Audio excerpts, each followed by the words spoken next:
Hello, people! Satisfação! Sejam bem-vindos a mais um episódio do podcast My Business, um podcast do grupo My Job. Meu nome é Felipe Ávila e hoje aqui comigo eu tenho o Regis Pereira Borges, superintendente do SESI MS, e com um baita currículo nas costas. É um prazer ter você aqui conosco hoje, Regis. Oi, Felipe. Obrigado pelo convite. Prazer é todo meu de estar aqui com você. Regis, eu queria começar dizendo que eu fiquei surpreso com o seu currículo. Vou ter que ser sincero com você, que eu falei, caraca, que bagagem.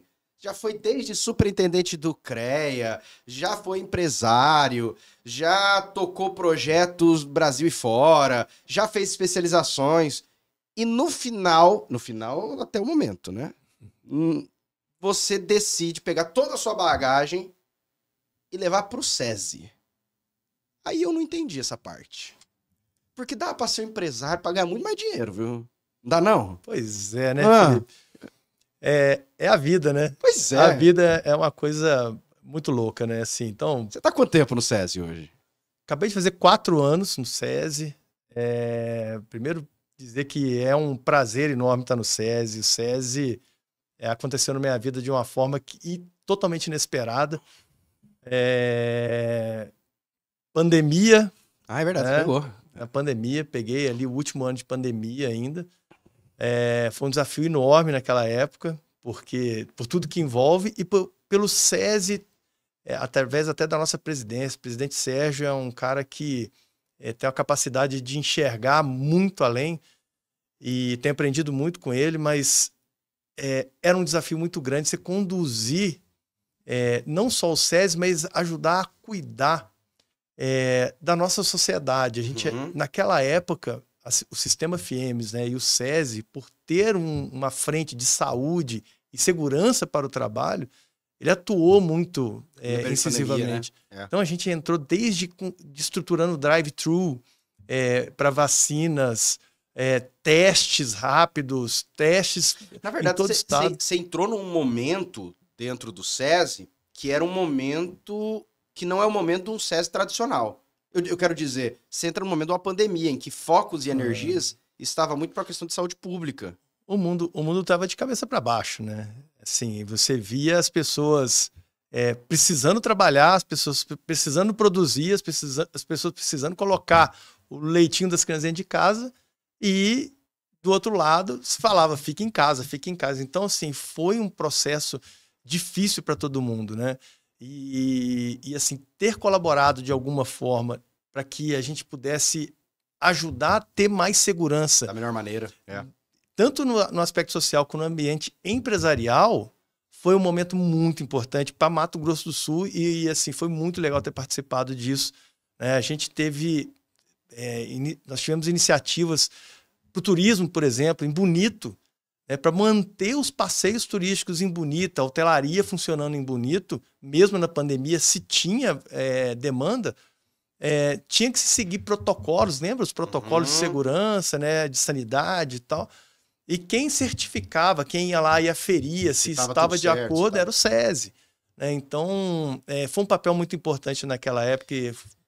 Voltando um pouquinho, que eu queria entender um pouquinho, antes de falar exatamente das medidas que você tem tomado no SESI nesses 4 anos de gestão e qual é a perspectiva futura, eu queria entender um pouquinho do Regis. Tá? Você é daqui de Campo Grande? De onde que é? Eu sou mineiro. Mineiro. Sou mineiro, uai. Mineiro, uai, de BH? De onde? Não, então, eu tô acostumado o pessoal brincar comigo, né? Se eu Você é um mineiro fake? Eu nasci numa cidade chamada Barbacena. Barbacena. Então, quando eu falo que eu sou de Barbacena, o povo brinca comigo. Mas eu fui criado numa cidade chamada Juiz de Fora. Quando eu falo que eu sou de Juiz de Fora, todo mundo brinca que eu sou o carioca do Brejo. Então eu tô acostumado, não tem problema não. E você ficou lá e cresceu lá? Ou foi só o nascimento? Eu fiz até a faculdade, aí certo. terminei a faculdade. Família toda mineira, então? Família toda mineira. Naquela época, família, né, simples e tal, eu precisava trabalhar durante o dia para poder estudar à noite. Fiz faculdade de Direito na época. Daí, durante o dia... Mas era uma ideia de concurso, advocacia, essa perspectiva? Ou aquele momento não sei o que fazer? Aquele momento do que não sei o que fazer. Tá. E o Direito, na época, em função da rede de relacionamento, me parecia a melhor opção. Mas, durante meu período de faculdade, eu fiz um concurso para a antiga Telemig, aqui Telemes, lá Telemig. E o meu primeiro trabalho foi de instalador de telefone. Na época não se tinha tanto celular, então estou entregando aqui um pouco da idade. Faz um dia já, viu? Faz uns dias aqui. Quem é mais novo aí não sabe quando foi isso, mas... Então, meu primeiro emprego era instalar telefone na casa dos outros. Eu subia no poste, eu botava escada, eu subia, puxava. A gente tá falando aí, Regis, de que? Uns 18, 19? Era por aí, Por aí. 18 anos. Lá em Minas Gerais. Lá em Minas Gerais. Durante a faculdade, eu trabalhei... Você fez faculdade aonde? Lá em Juiz de Fora mesmo. Então, lá faculdade no Instituto de Direito. Diana Júnior lá, que é um instituto bem conceituado ali na região da Zona da Mata. Mas o que foi legal é que durante esses 5 anos de faculdade, né, eu saí da rua, do subir no poste, e comecei a procurar outras coisas para fazer, para contribuir. E eu não percebia, eu não entendia que era algum perfil, alguma aptidão que eu tinha que te levaria para a sua carreira futura. Vai desaguar no que a vida...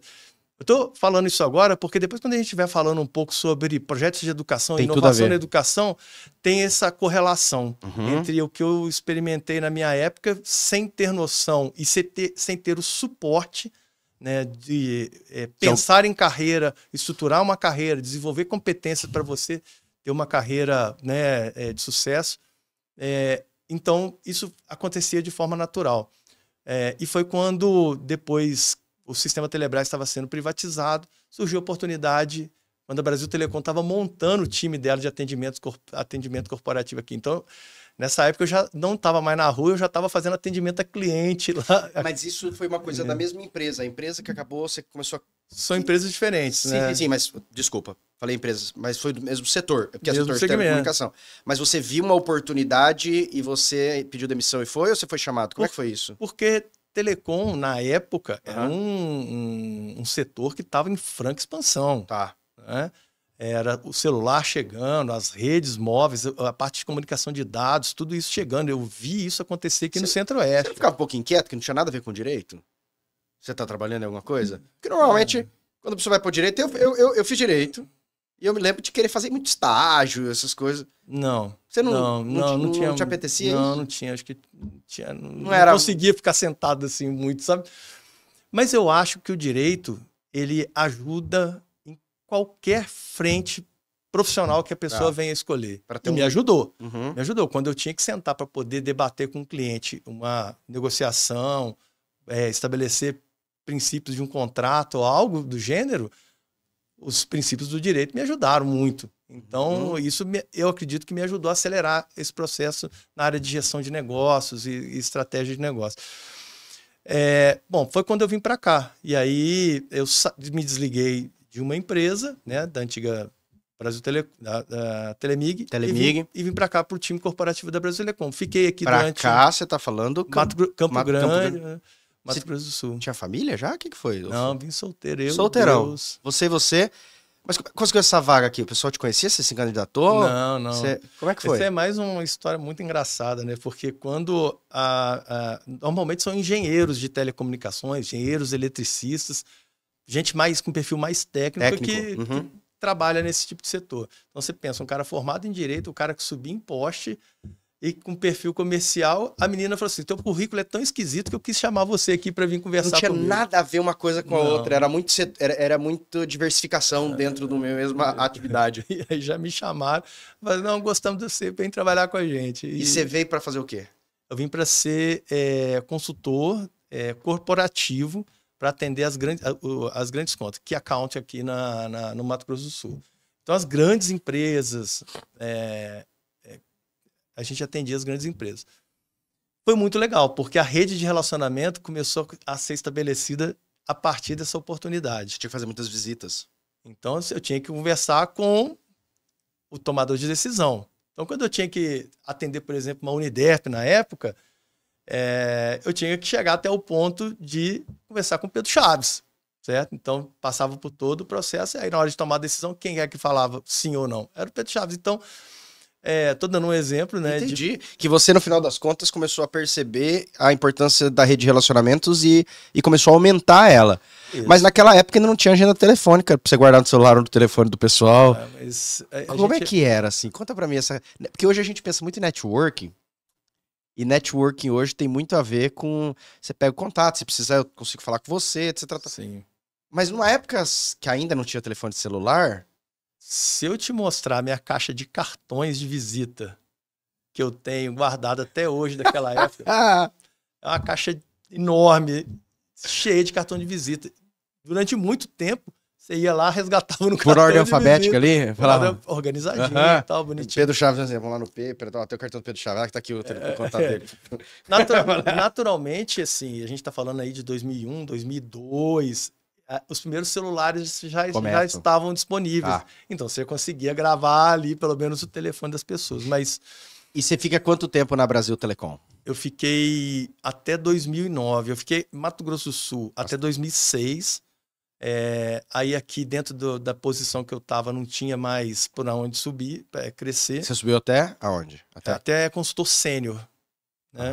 Aí daí era só subir para gerência. E aí eu surgiu uma oportunidade para ir para o Mato Grosso, para morar em Cuiabá, para assumir uma gerência lá. Na época, a gerência era gerência de distribuição de cartões telefônicos para orelhão e recarga para celular. Né? Então, hoje você faz recarga de qualquer forma. Naquela época você tinha que ir num ponto de venda, pegar um cartãozinho, raspar o cartãozinho, ver o código para poder... Isso aí, peguei no finalzinho. Não, novinho, né? Eu sou novinho, eu era pé de novo quando eu pegava isso, mas ainda fiz outra ligação. Tá vendo? Então, era fazer a gestão dessa área. Foi um momento super legal, com uma oportunidade de crescimento incrível. Com 4 dias que eu tinha chegado lá, a diretora que me convidou, ela foi desligada do cargo e chegou um novo diretor e eu tive que provar para ele que eu não estava lá só por conta do relacionamento com a antiga diretora.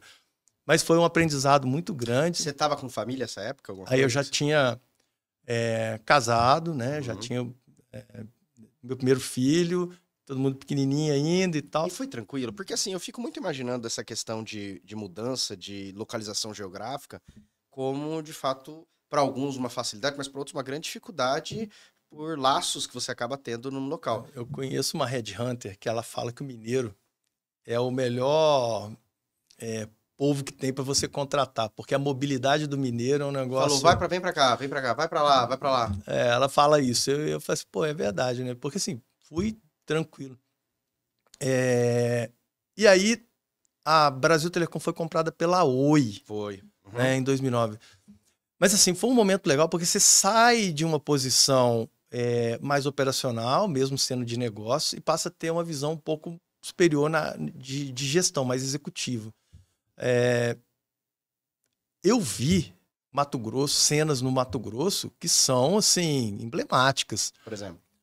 Primeiro que assim, quando dividiu o estado, Mato Grosso do Sul ficou com uma estrutura melhor de telecomunicações, mesmo lá atrás, de energia e tudo mais. Então, Mato Grosso era muito mais carente de estrada, telecom, não tinha estrada de ferro, aqui a gente tinha, né? E aquele boom econômico do Mato Grosso naquela época, ainda mais aquele eixo central, pegando Sorriso, Sinop, Lucas, Nova Mutum, até Alta Floresta, eu fui por algumas vezes ali, Felipe, assim, é um negócio impressionante. Eu vi cena que parecia cena de filme, sabe? Aquele bairro enorme, com asfalto pretinho novo, e umas 50, 60 casas de alto padrão subindo juntas, assim. É um negócio incrível, assim, de você ver. Então, era uma demanda, uma atração muito grande que estava acontecendo. E naquela época, em 2009, a Oi incorporou a operação da Brasil Telecom. E naquela época, aí foi uma decisão deles de acabar com todos os cargos de coordenação e ficaram em torno de 30% dos cargos gerenciais. E você? E nessa leva... Fui levado. Foi. Te mandaram embora, né? Aí junto com um grupo grande. Foi muita gente saiu da... E como foi para você Eu De já, repente, você já tinha um eu já, cenário para onde eu vou? O que eu vou fazer? eu já tinha um projeto iniciando naquela época, um projeto chamado Rural Centro. Tá. Tá até hoje no ar. Isso tem 15 anos, 16, não, estamos falando aí de 15 anos para 16 anos. Foi o primeiro marketplace do agronegócio no Brasil. Com as características de marketplace. Mas começa lá no Mato Grosso? Eram sócios daqui. É porque eu lembro daqui. No Mato... Mato Grosso do Sul. Ah, tá. O projeto era de antes de eu ir para lá, a gente estava desenhando, eu fui para lá, o projeto realmente saiu do papel. E quando eu fui desligado, eu voltei para cá para ajudar os sócios a tocarem o projeto. E foi uma experiência incrível, porque... Mas o que era exatamente, para quem não sabe, esse projeto? A gente tinha duas páginas da internet, digamos assim. Um que era um site de comunicação, que foi muito respeitado, né, durante muito tempo. E um outro era uma espécie de shopping do agro. Né? As pessoas de qualquer lugar podiam entrar, pesquisar um fornecedor, pedir uma cotação de um insumo qualquer. De um Vocês produto qualquer. ganhavam um percentual no que era vendido através do site, ou vocês ganhavam por anúncio? O modelo era híbrido. Tá. Né? Você podia pagar um FII mensal, ou você podia fazer uma negociação com a gente. E eram 3 sócios. A gente queria transparência, né? Eram 3 sócios, eram 4 sócios na época comigo. E você entrou com quantos por cento isso aí? Era relevante para você? Ou era pequeno? Eram partes iguais. 25? Eram 25. Era isso aí. Depois entrou um outro sócio na área de desenvolvimento, né? Que aí com uma parte menor a gente diluiu todo mundo. Mas, então assim, a cabeça funciona um pouquinho avançada no tempo. Porque há 15 anos atrás, a gente hoje pensa em marketplace e é algo meio óbvio, mas há 15 anos atrás, antes de Mercado Livre, antes de Amazon, porque é essa a realidade, e principalmente falando de uma realidade rural ainda, agro. Eu acho que agro ainda hoje é pequeno o mercado ainda, marketplace. É pequeno e eles têm uma forma muito peculiar de trabalhar, né? Então, e aí eu já pego o gancho a respeito do paralelo do que se tinha há 15 anos atrás, do que se tem hoje disponível quando a gente está falando de inovação. Né? Então eu estou falando de uma proposta de um projeto que estava muito à frente do tempo. E naquela época, quando eu tinha que fazer um planejamento, uma estratégia de design da solução, você não tinha literatura, nem português, para pensar em SEO, por exemplo, Google. Você falava inglês já? Arranhava no inglês naquela época. Né? Fui aprender a falar inglês depois. Mas assim, você tem ideia, Canvas, um BMG, Canvas, né, que todo mundo hoje usa. Naquela época não se tinha BMG Canvas. A gente descobriu o BMG Canvas e fomos comprar um livro em inglês para poder aprender a usar metodologia ágil de design. Mas quando você entra em qual setor? Porque eu imagino com muitos sócios. Não sei se... A minha parte era de marketing e vendas. Marketing e vendas. Esse era o seu foco ali. Porque naquela época, eu acabei não falando, eu fiz uma especialização na GV, um MBA na GV de gestão estratégica de marketing. E aí eu fui entender por que naquela época que eu estava no Telecom, eu já fui para a área comercial e não saí mais. Você percebeu um tino muito grande de comunicação, de vendas, de atendimento ao cliente. E quando você pega esse cenário do marketplace há tantos anos atrás e você começa a ter essa percepção de marketing e vendas, para você vender um marketplace numa área rural, você conseguia fazer tudo dentro da cidade ou precisava viajar muito? A gente viajava bastante, mas a proposta sempre foi funcionar como é o conceito de marketplace atual. Né? Que o próprio sistema fizesse a coisa acontecer. Só que o agro tem as particularidades dele. Você sabe que até hoje eu fico imaginando. A minha grande primeira pergunta: deu dinheiro? Dava? pra valer a pena. Porque assim, só voltando, você ganhava quanto lá na Telecom, lá na Brasil Telecom, lá em Mato Grosso? Ah, cara. 20 mil?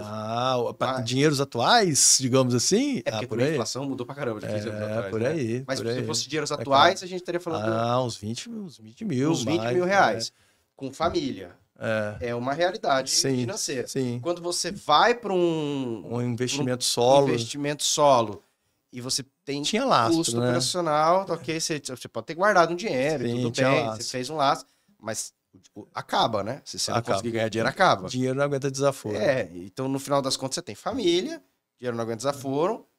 Foi por isso. E aí? Foi por isso que durante um tempo a gente tentou, a gente pivotou o negócio. E aí eu tô de novo resgatando, fazendo um paralelo com os cenários de inovação que a gente tem hoje. Uhum. Hoje, um empreendedor, um cara que realmente tem sangue no olho para empreender, e tem tino, tem talento para isso, ele consegue fazer uma jornada de carreira como empresário baseado em tecnologia, entrando, por exemplo, num programa Centelha da Fundect, né? Depois passando por programas maiores, chegando até um Tecnova, conseguindo dinheiro, né? Com todo o suporte que hoje se tem aí, por exemplo, a gente tem um núcleo de apoio a startups dentro do SESI, né? A startup do SESI, que se você quiser chegar lá com uma boa ideia, a gente te ajuda a fazer dessa ideia um negócio. Assim como o Sebrae tem, né? E tal. Então, o cenário é completamente diferente. E quando a gente sonhou o projeto lá atrás, um projeto digital, a gente errou muito.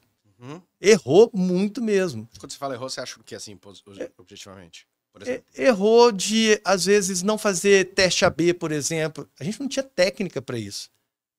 Entende? Então, assim, era de uma forma muito empírica. Há 15, 16, 17 anos atrás, era uma forma muito empírica que a gente usava para poder fazer as coisas acontecerem. O que acontece naturalmente? Você precisa de mais tempo e os tombos são maiores. O que aconteceu?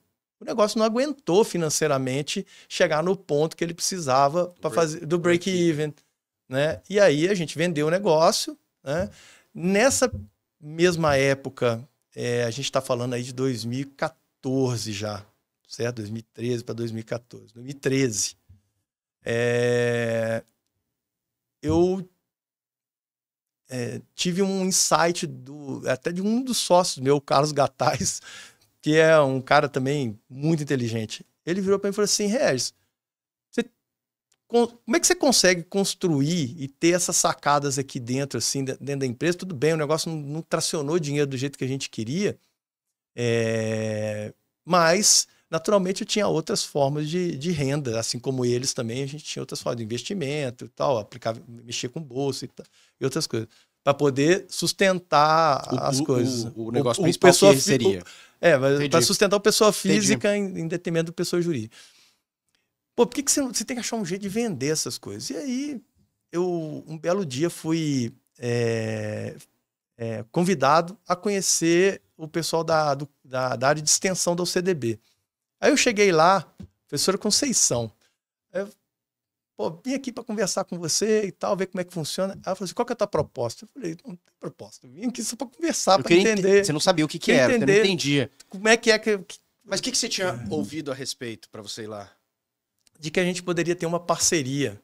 Eu poderia desenvolver alguma solução educacional usando o meu conhecimento para ter um produto e comercializar em parceria junto com o CDB. Era isso que se tinha, mas não sabia o quê.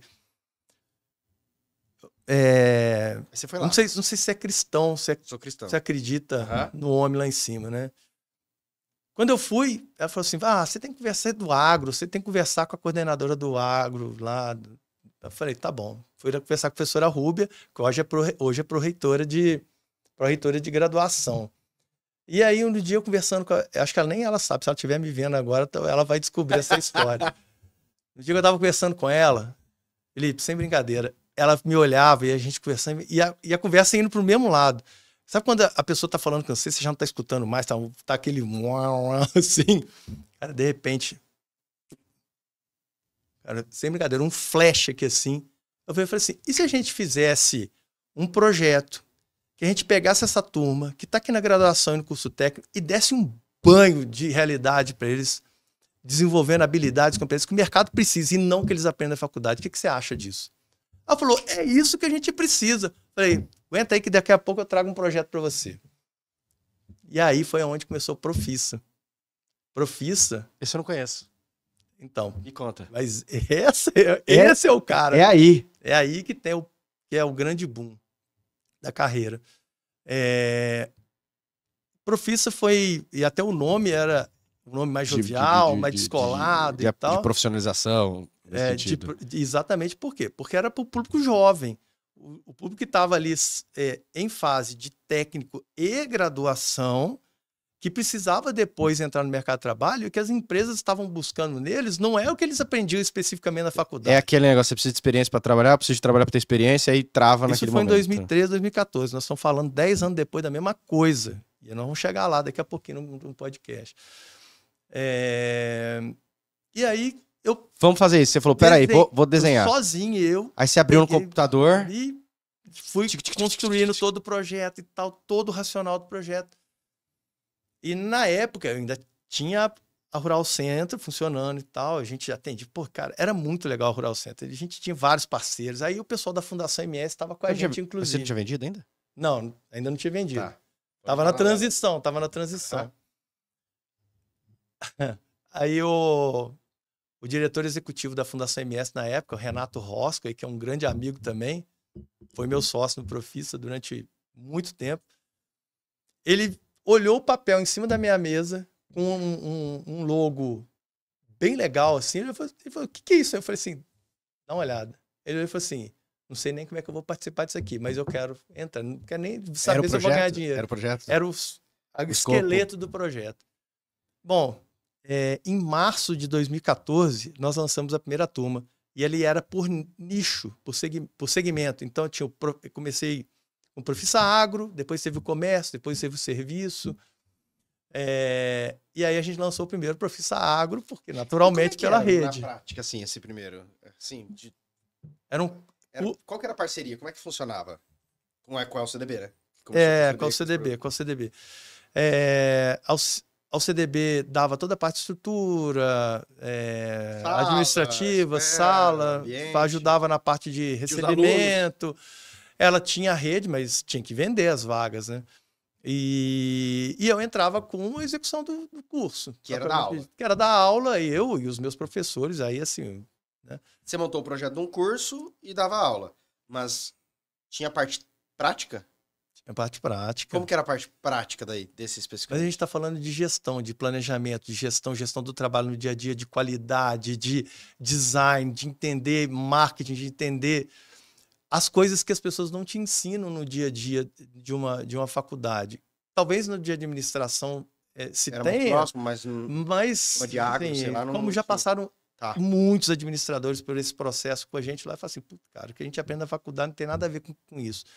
Então, realmente, era trazer os meninos para o mundo real do que é o dia a dia de um negócio. E aí a gente chamava empresas, as empresas iam lá, faziam uma palestra. Era como um MBA. Só que short, bem direto, bem curto, assim, né? Não sei se você vai saber, era tipo um G4 Educação. Hoje em dia tem várias pessoas que se inspiraram no Profissa. Que é aquela, vai ser um negócio pequenininho, objetivo, aprende, é isso que você precisa na prática pro dia a dia. Esse é o conceito. Tá.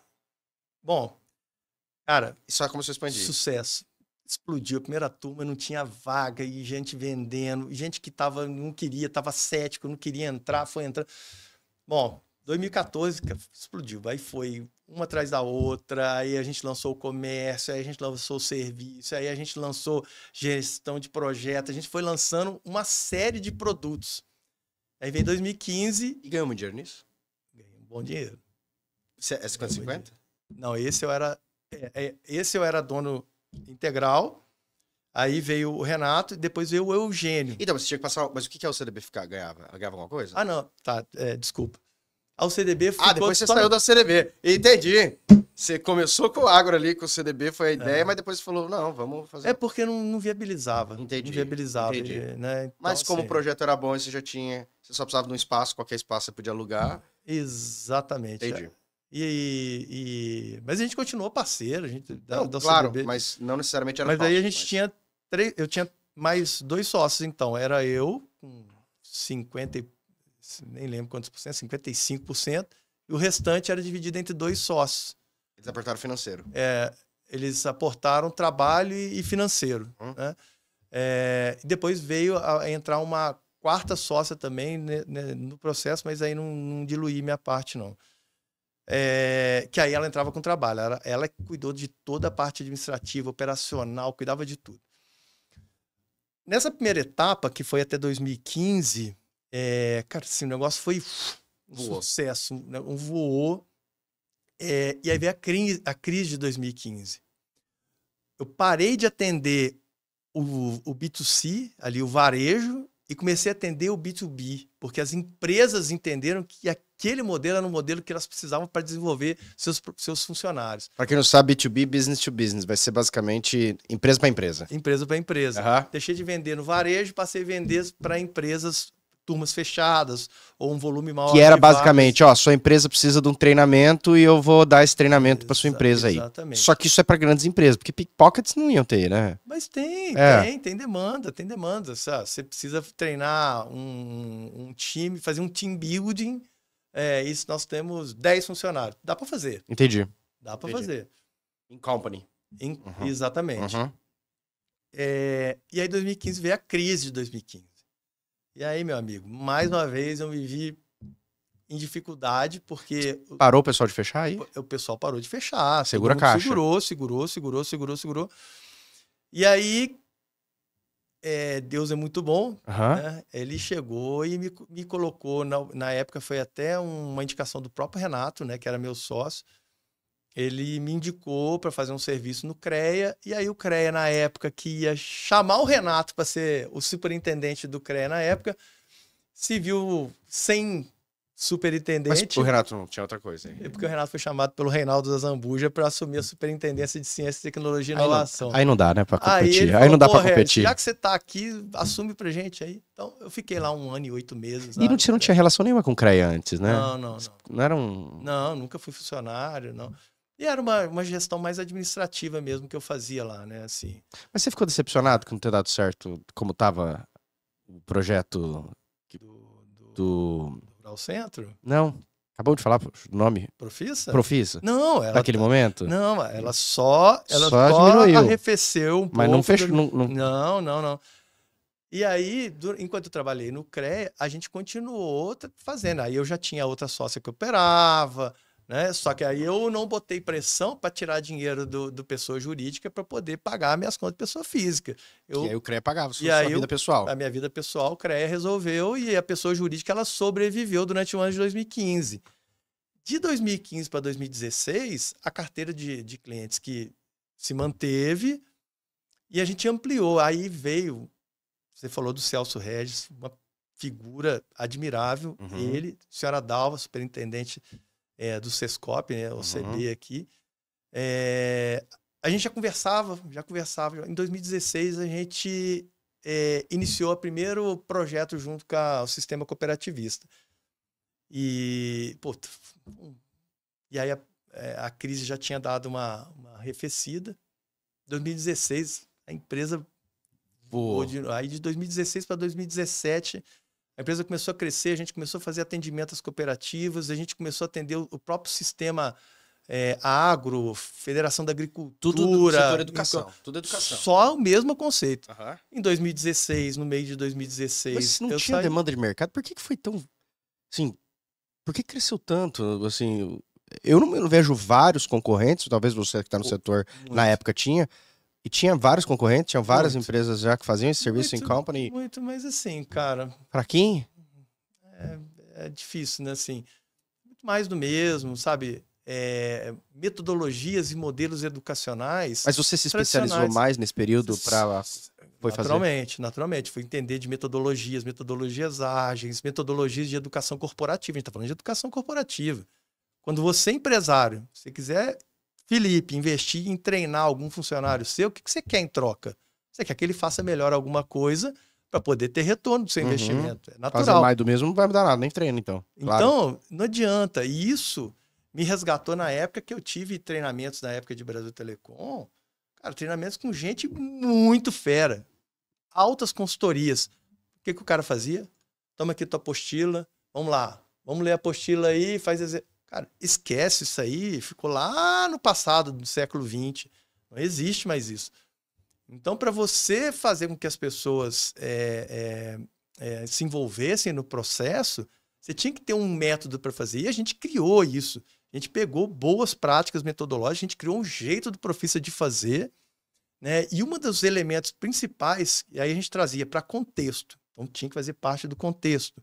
Ele tinha que ter ferramenta para ele usar depois. Mas tinha que ter aplicabilidade, ele tinha que demonstrar que ele transferiu isso para o dia a dia dele. Mas uma coisa dentro dessa mandala, dessa metodologia que a Profissa construiu, e foi a razão do sucesso, tinha um elemento que chamava conduta de valor. Uhum. O que significa conduta de valor nessa visão? É a pessoa entender o porquê ela está fazendo certas coisas que ela está fazendo dentro das empresas. Uhum. A razão, o propósito, para que ela se envolva, para que ela acredite que o que ela está fazendo tem uma razão de acontecer. Cara, quando as pessoas entendem isso, o mundo funciona diferente. E não sou eu que estou falando, não. Isso aí você pode procurar literatura aí, a rodo, você vai ver isso. Todo mundo fala. Você acaba entendendo o porquê você faz o que faz. A palavra do propósito hoje, que é o que tenta exprimir, né, expressar isso. E eu vi isso acontecer. Eu vi isso acontecer na prática. E durava quanto tempo só? Dependia de coisa? Dependia. Por exemplo, no cooperativismo a gente tinha programas de 160 horas. E eu tinha programas de 16 horas. Né? Entendi. Depende do que você queria desenvolver de competência em temáticas específicas. Mas nesse momento do CREA, você até conseguiu desenvolver bem as atividades que você estava fazendo lá, mas seu coração ainda estava... Eu saía, terminava o meu horário no CREA, eu ia trabalhar no escritório, né? A gente tinha um escritório ali na Euclides da Cunha, com Alagoas ali, Euclides aquele prédio corporativo ali, que agora eu esqueci o nome. É o Atrium. Atrium, era um escritório legal ali, top. Então foi isso, mas assim, 2016, quando a gente voltou e tracionou com esses clientes, quando eu saí do CREA e as coisas foram acontecendo. Naturalmente, eu tive que calibrar meu estilo de vida, né? Porque eu não ia ter da empresa condições de me bancar do jeito que o CREA me bancava. Mas tudo bem, tudo ok. Faz parte da vida de empreendedor, correto? Uhum. Mas e assim do foi. CREA exatamente porque você queria voltar e dar maior energia. A gente tinha um acordo, eu e o presidente do CREA, a gente tinha um acordo que eu ia ficar lá em torno de 1 ano e meio. Tá. Né? Acabou meu tempo, tô saindo. Beleza. Isso aí. Entendi. E aí você volta pro operacional, que era focado. o seu negócio principal. Aí entrou 2017, 2018. 2018... Mas vocês não saíram do Mato Grosso do Sul? A gente atendeu Paraná, a gente atendeu São Paulo. E onde você queria chegar quando você estava nessa operação de educação? Você tinha uma perspectiva de minha meta, meu objetivo, meu longo prazo? Pelo meu público ser um público agro, a gente não tinha pandemia nessa época, vale lembrar. Agro e COP eram meus clientes principais. Eles têm o costume de serem muito relacionais. Então, eles gostam do olho no olho, eles gostam do treinamento presencial. Então, a transformação digital era o caminho. Você nunca tinha pensado em nada online nesse sentido? Hein? Já tinha o planejamento de fazer tudo online. Mas a gente precisava fazer a transição do processo. Porque senão pré-pandemia era tudo planejamento. Até porque, não sei se você lembra, eu tive uma experiência de full online no passado, chamado Rural Centro, que deu BO. Bom, enfim.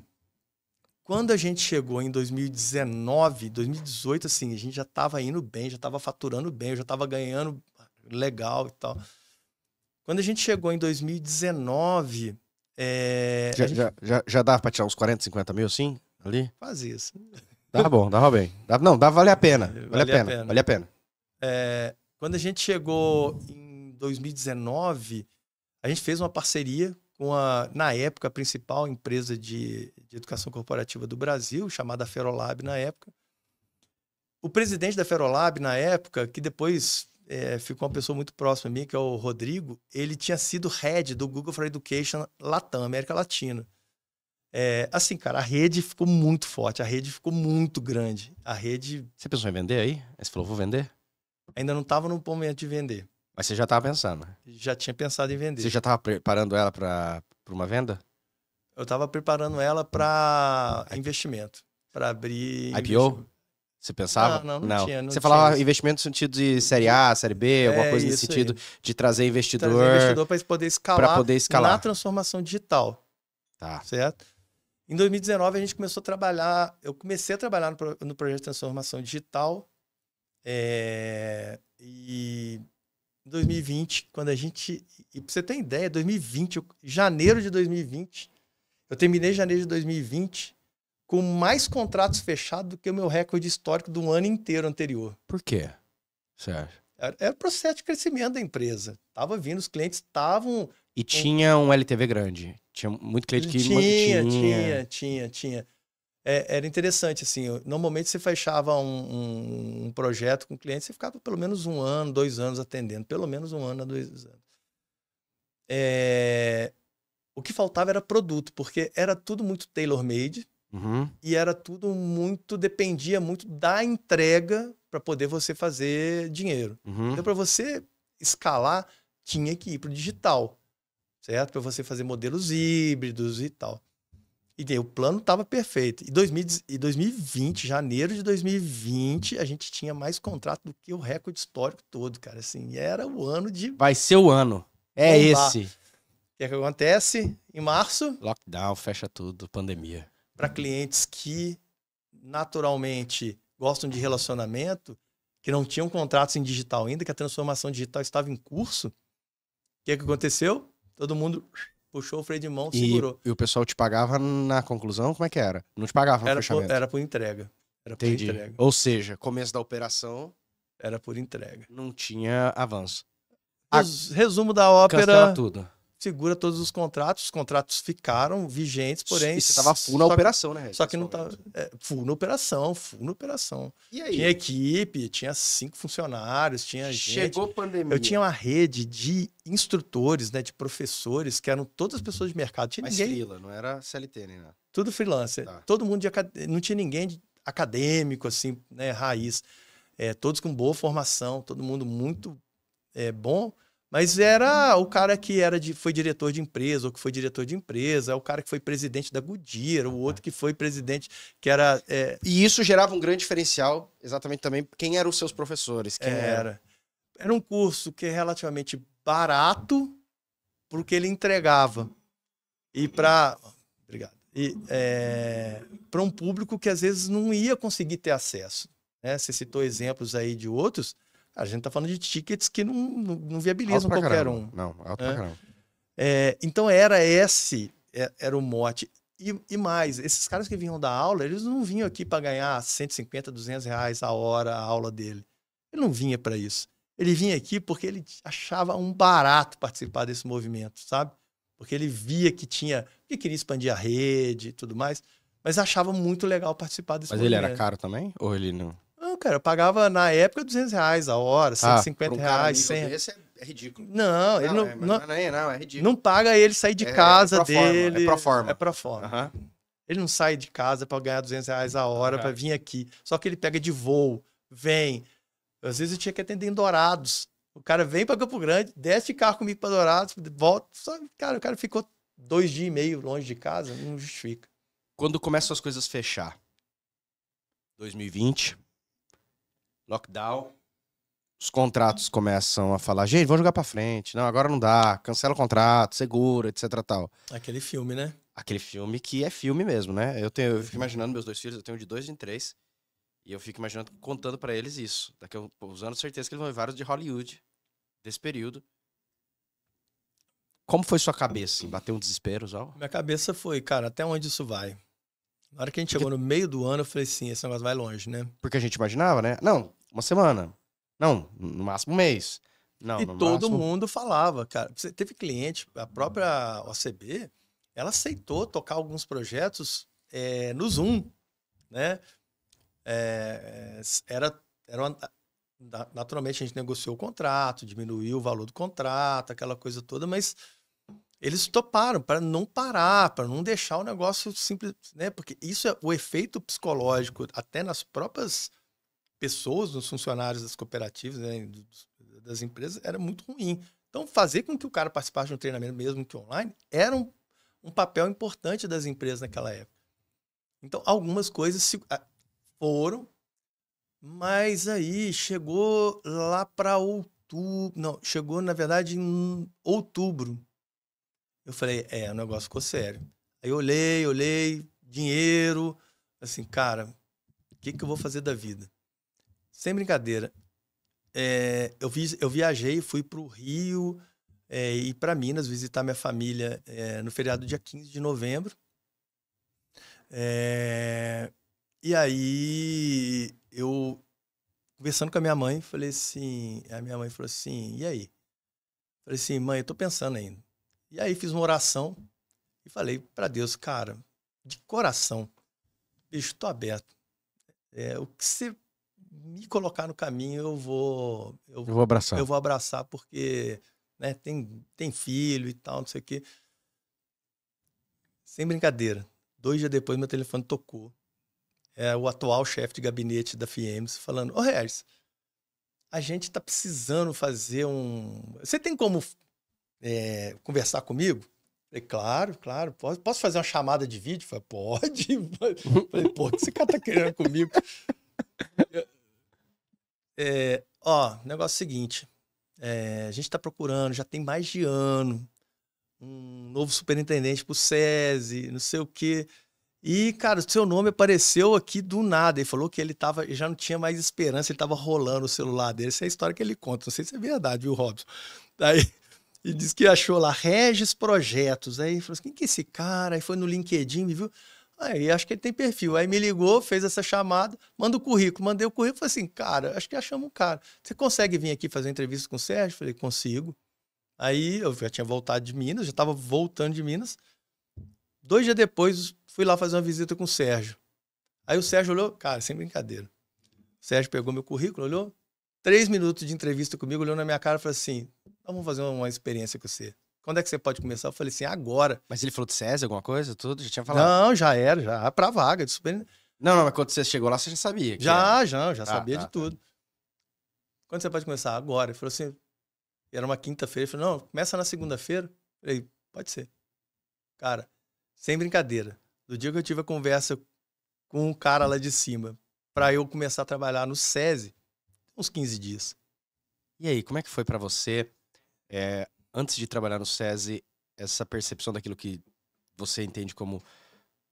Eu falei com Deus e eu pedi, Deus, eu preciso da sua ajuda, eu preciso que o Senhor abra uma porta pra mim, eu preciso que o Senhor me dê uma diretriz. E de repente a porta é aberta. Qual foi sua reação quanto a isso? Cara, porque assim, muitas vezes a gente faz orações, mas receber a resposta delas traz uma sensação muito, muito diferente no coração. Uau, me respondeu escancaradamente. Porra, cara, você tá ouvindo mesmo, né? Tem certas coisas que a gente não consegue explicar nessa vida, né? Recentemente eu tive na Ásia, né? Numa incursão que a gente fez lá para poder aprender um pouco mais de como esses países conseguiram chegar no ponto onde eles chegaram, especialmente do ponto de vista da educação. Japão, Coreia do Sul e Singapura. Quando eu cheguei no Japão, do trem de Narita, que é o aeroporto lá, até o centro da cidade onde a gente ia ficar, na baldeação de um trem pro outro, cara, eu esqueci minha mochila. Os caras... Liguei, aí tinha uma intérprete lá, né? Tal, falei, o que eu vou fazer? Ela falou assim, Regis, peraí, aonde foi e tal, não sei o quê. Aí ela, já fui atrás, amanhã, tal hora, eles abrem e eu vou ligar lá e aí eu te retorno. 1 minuto depois do horário que ela falou, ela me ligou e falou assim, me dá mais informações sobre a sua mochila, como é que ela é, o que tinha dentro, isso. Mais 2 minutos. Me ligou e falou assim, acharam a tua mochila, pode ir lá buscar a tua mochila. Por que eu tô contando essa história pra você? Porque quando eu cheguei lá, realmente era minha mochila, tudo dentro, né?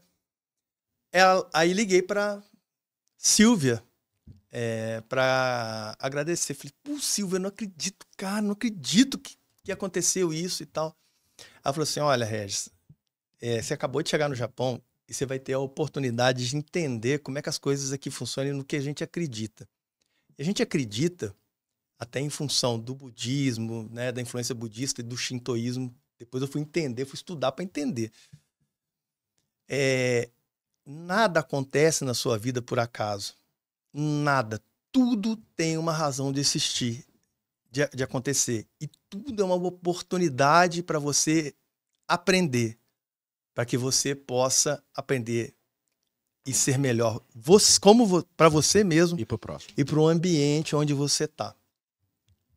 É por isso que o Japão não tem uma lixeira na rua, certo? É por isso que no Japão, com aquela densidade demográfica, não é um caos, certo? É por isso que quando você chega no Japão, num restaurante que tem gente saindo pelo ladrão, um cubículo desse tamanho, as pessoas chegam, comem, dão licença, ninguém fica botando a bolsa, guardando lugar para o outro.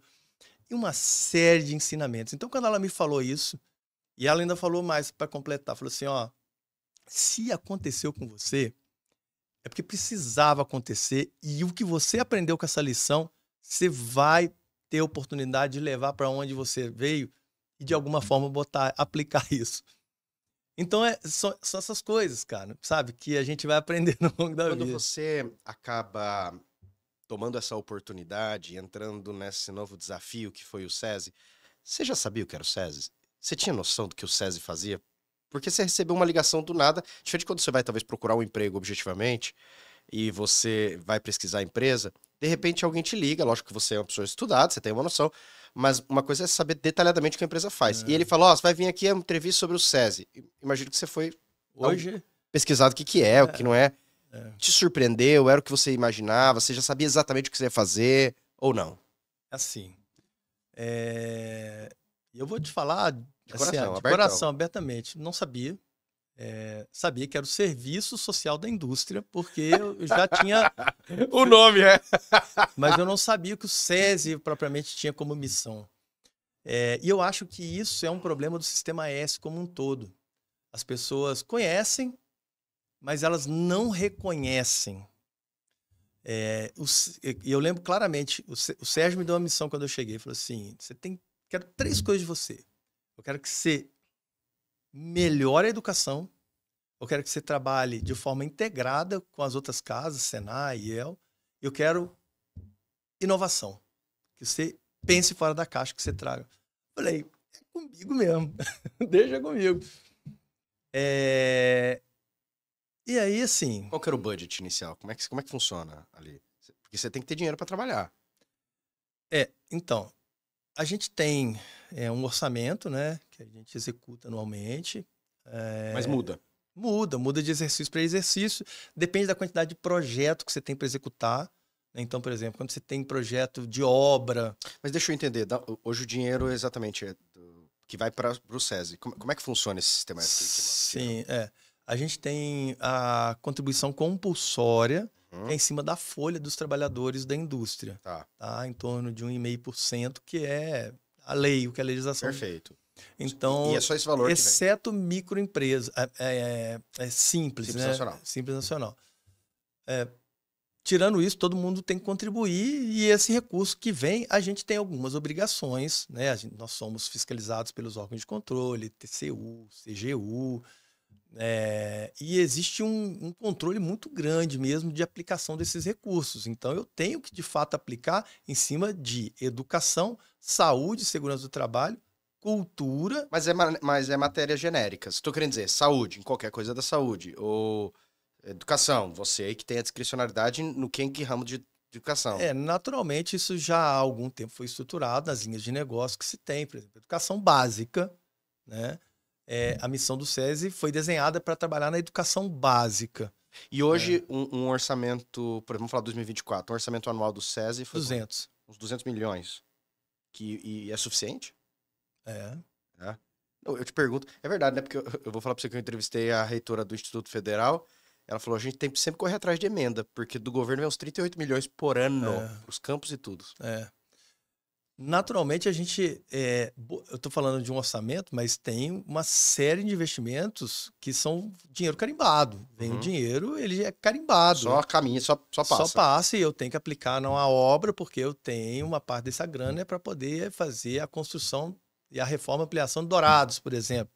E quando você chega hoje, Regis, no SESI, com novos desafios, com o presidente Sérgio passando para você sobre inovação, e você senta na cadeira, abre os livros, abre as coisas que tem que fazer, qual que é a sua primeira visão? Sua primeira percepção? Vai ser fácil, vai ser difícil, caramba, tô ferrado, e agora o que eu faço? Nossa, que massa! Como é que foi? Eu costumo dizer que, não sabendo que era impossível, foi lá e fez, sabe? Durante muito tempo eu escutei assim, pô, isso nunca aconteceu aqui. Isso é a primeira vez que isso acontece aqui. Cara, eu escutei isso diversas vezes. Eu falei, bom, eu não sabia como é que era antes de eu entrar, então pra mim eu tô fazendo o que eu acho que tem que ser feito. Por exemplo, e assim, me dá um exemplo de alguma coisa que era difícil, você falava, caraca, que surpreendente, que sensacional. Vou te dar um exemplo de um negócio que parece simples, né? Eu cheguei na virada de 20 para 21. Ok. Exatamente agora, acabei de fazer 4 anos, como se fosse agora 4 anos atrás. Em março, abril de 2021, eu fiz uma reunião de gestores do SESI, de liderança, lá em Ponta Porã. Eu simplesmente fiz. Falei, Sérgio, quero fazer uma reunião, não sei o quê. E era um negócio que nunca tinha acontecido no sistema do jeito que estou falando para segundo escalão.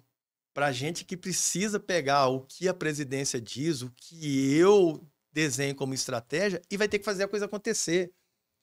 Né? Então, na minha cabeça, isso é tão meio óbvio, tão natural que eu fiz. E aconteceu. Isso teve uma relação da bagagem que você trouxe, né? Claro. É o que a gente vê. E o que eu acho que é muito legal, assim, é que... olha, eu vou te falar assim... não lembro de iniciativa, assim, que realmente fosse muito robusto e coerente, porque eu também não trabalho de forma diferente, ou é bem desenhado, ou é coerente, ou é justificado, ou tem uma previsão de retorno, eu também não vou brincar de casinha. Todas as iniciativas do Sérgio apoia. Todas, cara. Não tem uma errada. Ele questiona, ajusta, não sei o quê, agora tá no ponto, pode ir, sabe? Então, assim, a relação com ele é muito legal. Mas hoje a aprovação da presidência do Sérgio é a nível de projeto ou a nível de budget? Dos dois. Porque você tem uma discricionariedade, logicamente, para trabalhar, porque senão você trava tudo. Claro. Mas para você levar para uma reunião da presidência certos projetos, é assim... Dos dois. Acima de tanto ou... Não, dos dois. Aí, assim, naturalmente... Mas é uma discricionariedade é o que ele sua fala. ou algum... Não, é o que ele fala, assim, a caneta tá contigo, o seu executivo, você toca, né? Mas vamos trabalhar sempre alinhado. Então, assim, tem uma iniciativa X aqui, eu já sei o que ele gosta, como é que ele não gosta. Sim, principalmente hoje eu já peguei a mão mais da coisa. Então, tal coisa vai custar R$1. Mas eu sei que aquele tipo de coisa, ele gosta de ficar sabendo.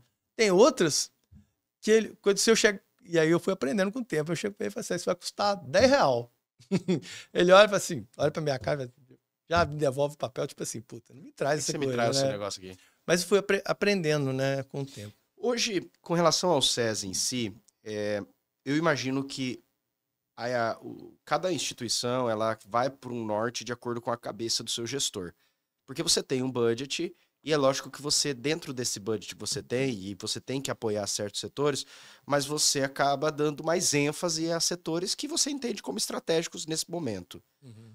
Hoje, quando eu penso em SESI, na gestão, superintendência, Regis, onde você está querendo levar o SESI? Hoje, o SESI, não sei se o pessoal tem conhecimento, né? Mas, assim, em educação, é a maior rede privada do país. A nível nacional, são em torno de 450 escolas, com mais de 500 mil alunos. Você fala Brasil. Ah, tá. Brasil. Tá. Mato Grosso do Sul, também. Hoje nós temos... nós vamos inaugurar a 8ª escola já. Campo Grande a gente tem uma, o restante é no interior, né?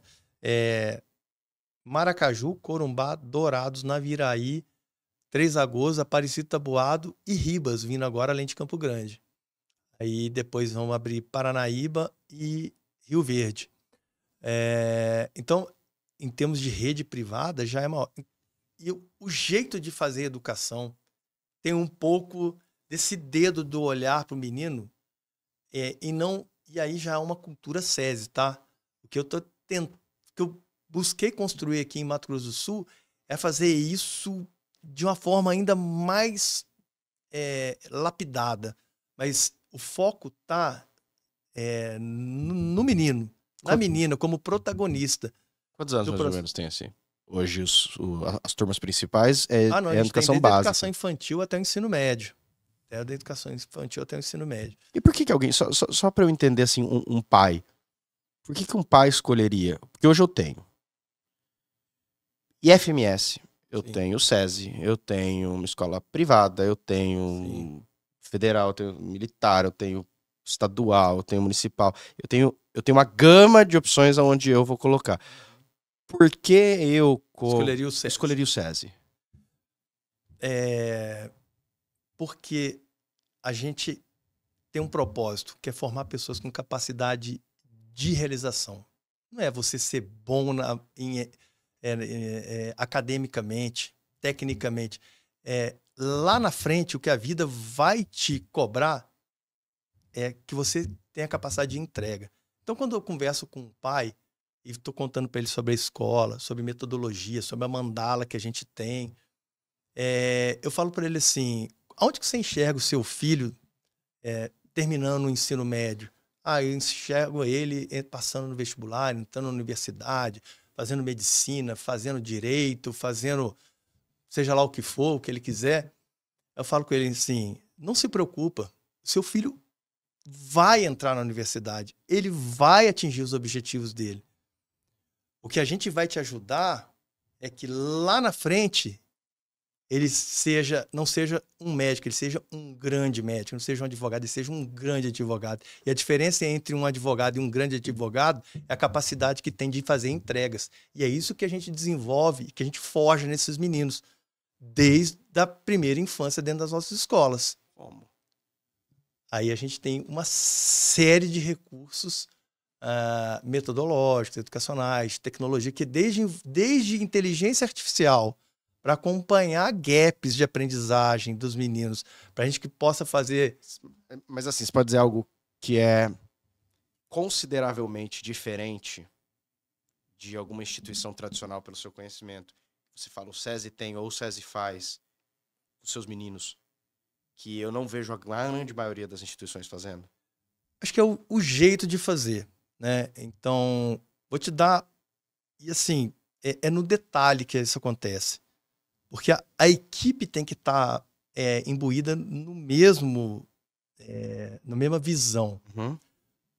A gente tentou construir uma forma didática de apresentar isso. Então, a gente faz isso numa forma de uma mandala. São 5 dimensões. Uhum. A primeira delas, que a gente chama de país SESI, se a gente fosse uma nação como escola, quais são os valores que a gente quer que essas pessoas tenham? Uhum. Então, o que a gente, dentro desse ambiente, faz com que esses jovens estabeleçam nas relações entre eles, para se fosse comparar com uma nação, isso seria, certo? Segundo, são as habilidades e competências para o futuro, né? Então, liderança, empreendedorismo e outras tantas, que o Fórum Econômico Mundial diz que são as mais importantes, a gente está lá olhando para isso. E para isso tem ferramenta, tem método, tem matéria, tem professor treinado pra caramba. Uhum. O terceiro, a gente chama de trainee SESI.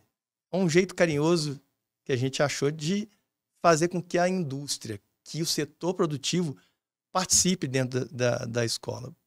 Porque os jovens já têm que estar íntimos disso, eles têm que entender a correlação entre o que ele está aprendendo e o que isso pode influenciar de uma forma prática no dia a dia deles. Então, quando eu estou falando, por exemplo, de robótica, né, que tem muita gente que faz robótica, não é robô. É aprender a mexer em robô, fazer programação de robô. Hoje, um professor meu de matemática, ele dá aula de matemática usando robô. Hoje, um professor de geografia, ele vai para o laboratório de robótica e usa robô para poder dar uma aula de geografia. Então, é fazer com que as pessoas consigam construir linhas de raciocínio usando os recursos e métodos que têm. Para fechar a mandala, quarto ponto, esporte, certo? A gente sabe que quem pratica esporte tem melhor desempenho acadêmico. Então, a gente tem hoje parceria com o Comitê Olímpico Brasileiro, a gente tem parceria com o SESI São Paulo, por exemplo. Os meninos que são os melhores talentos, hoje já tem nadador, já tem judoca, que já está nas equipes de alto rendimento e do SESI São Paulo, são talentos sendo exportados. E, por último, estudantes globais, para que a gente possa fazer com que esses meninos pensem globalmente. Não é aprender inglês por aprender inglês, né? Não é a língua, é o porquê aprender a língua, né? Então, de uma forma bem resumida, é nisso que a gente acredita. Então, por isso que a gente fala que formar pessoas com capacidade de realizar. Hoje, um percentual global do orçamento que tem, percentualmente, mais ou menos quanto vai só para o setor de educação direcionado? Imagino que a grande maioria, mas... Tirando a parte de investimento em obra... de obra, essas coisas não, mas... Metade. E eu acho que uma grande relação é também, principalmente, essa correlação que esses meninos vão ter com o Sistema S, que é do caramba, né? Porque o cara pensa assim, você já tem uma parceria com o Sebrae, você já tem uma parceria, se precisar, com hoje, Felipe, Senac, assim... uma parceria com o IEL, você tem... Hoje, assim, a gente tem um trabalho muito legal que a gente começou dentro do Sistema Indústria, que é o que a gente chama de SEMP, Comitê Empresa Escola. No ano passado, a gente teve, no início do ano passado, na Alemanha, né, conhecendo o sistema da Alemanha, que é consagrado. Que, em resumo, menino vai para a educação básica, vai lá para o ensino médio e vai fazendo o modelo dual, que é aprender a parte técnica, inclusive com uma etapa do aprendizado dentro das próprias empresas, com estágio e tudo mais. É um espetáculo. Modelo que foi copiado por Portugal, que a gente teve também, que a própria Coreia do Sul, que a gente teve também, são todos, e a própria Singapura também, todos eles se conectam com a raiz alemã. Eles estão passando por sérios problemas, né? O novo ensino médio, que foi aprovado agora, o que eu vou dizer aqui pode ser até um pouco polêmico, mas... E assim, tudo bem, porque é o que a gente tem hoje na mão. Então, assim, fique claro que eu não estou falando que está errado, estou falando que é o que tem na mão. Mas tem, mas dá para melhorar, lógico. A gente tem que pensar de forma diferente, porque concorda comigo que a Alemanha, pós-guerra, quando ela construiu o modelo dela, ela precisava de gente capacitada para trabalhar na reconstrução do país. Isso a gente está falando de baby boomers. Certo? Lá atrás. Quando a gente está falando de Coreia do Sul, que tem um modelo similar, a gente está falando de década de 70, ok? A gente está falando de geração X. Hoje, Felipe, nós estamos falando de millennials. Tá tudo aqui. O cara é instantâneo, o cara aperta um botão e ele tem uma resposta para aquela anseio, para aquela demanda. Isso a gente nem falou de um chat GPT da vida, de um cenário como esse, que é mais ridículo ainda, de uma inteligência artificial, como tem vindo de informação. Hoje... Que tem além de um Google até. Hoje a gente tem formação de inteligência artificial para os nossos alunos. Então, por que eu estou dizendo isso? Porque quando a gente foi lá, o que a gente identificou? Onde que está a chave do processo? Está na integração que existe entre o setor produtivo e o educacional. Então, a Secretaria de Educação, né, desses países, ela constrói soluções educacionais para atender o que o Ministério do Trabalho está dizendo através do setor produtivo, que são demandas. A gente não tem isso aqui. É tão simples, é tão... né, parece besta o que eu estou falando, mas por que a gente não faz? E a gente criou o Comitê Empresa Escola há um ano atrás. E a gente hoje tem em torno de 30 instituições ligadas ao setor produtivo, gente do calibre de uma Suzano, por exemplo, de uma Arauco, de uma Biosul com as usinas e tantos outros, até o cara da panificação, que tem uma parada que são dores muito parecidas, falando para as universidades, o FMS, o FGD, o UEMS, a Insted, o CDB, para o Senai, para o SESI, que eles precisam de gente preparada para atender essas demandas com as competências X, Y, Z. Então, preparem esses meninos dessa forma. O ponto aí... Você sabe que aí, desculpa te dando, Breno, mas eu acho que aí tá o grande diferencial de fato. Né? Eu perguntei para você sobre diferença de uma escola privada. Primeiro que eu falo, vocês não têm 100 milhões de orçamento. Não, começa. Eu tô querendo dizer que, por muitos, vou falar primeiro o privado, você tem fins lucrativos, você tem que dar lucro, ok. O lucro significa que você tem que ter um equilíbrio entre o quanto você gasta e o quanto sobra, porque não adianta você gastar tudo. Só que hoje você acaba criando um negócio tão grande que gera tantas oportunidades que seriam muito difíceis para uma prefeitura ou até mesmo para o Estado, com um orçamento direcionado para isso, conseguir fazer algo tão complexo, estruturado e bem organizado como isso. O ponto é que é o seguinte, o que a gente percebeu? A gente percebeu que, e aí a gente falou assim, pô, mas os jovens não querem estudar, os jovens isso, os jovens aquilo, então vamos chamar os jovens. A gente fez um processo para ouvir o que os São jovens... quantos alunos hoje? Dentro do SESI hoje são 5 mil. E tem mais vaga? Ou essas são uma limitação que Não, se aguenta tem um hoje? pouco mais. A gente conseguiria chegar hoje com o que a gente tem aí disponível em torno de... estourando 6 mil alunos. Então, assim, tá no... Esses mil alunos que faltam, não lota, por quê? Por conta de turno, né? Então tem pais, por exemplo, que preferem ficar no período da manhã, não conseguem colocar no período da tarde. Aí a gente trabalha com contraturno, o conceito de período integral ali no caso é muito mais no conceito de E só para entender, contraturno. porque de fato não sei. Para alguém hoje se tornar aluno do SESI, qual é a pré-condição? Só ir lá fazer matrícula, gente. Só ir lá, procura aqui a escola do SESI Campo Grande, ou nessas cidades que eu falei, só ir lá fazer matrícula. Para quem é industriário, né, trabalhador da indústria, tem desconto, tem condições especialíssimas. E quanto é uma média? Média, sim. Uns R$750, R$800 de média. O ensino médio é mais caro um pouco e os anos iniciais mais barato um pouco. E depende da rede, né? Então eu tenho os municípios que é um pouquinho mais barato do que outros. Mas aí, Felipe, acho que só para concluir, quando a gente ouviu os jovens a respeito do porquê não estudar, porquê não se interessar por estudar, eles disseram pra gente, primeiro, o que vocês entregam pra gente não é o que nos interessa, é um saco. A forma com que vocês fazem, o jeito que vocês fazem, não nos interessa, não nos encanta. Você ouviu isso da sua gestão já? Não, eu tô falando do setor educacional como um todo. Tá. Quando eu tô falando de comitê, empresa e escola, é uma iniciativa do SESI, mas ela é formada por um grupo que tem 60 instituições. Né? Então, quando eu tô falando de comitê, e a gente... Vocês estão me ensinando de maneira baby boomers, de maneira X, e para mim isso não faz sentido. Eles estão dizendo para a comunidade acadêmica como um todo que o que vocês estão me entregando não é o que a gente está procurando. E mais, a gente não sabe tomar decisão de que caminho a gente vai escolher.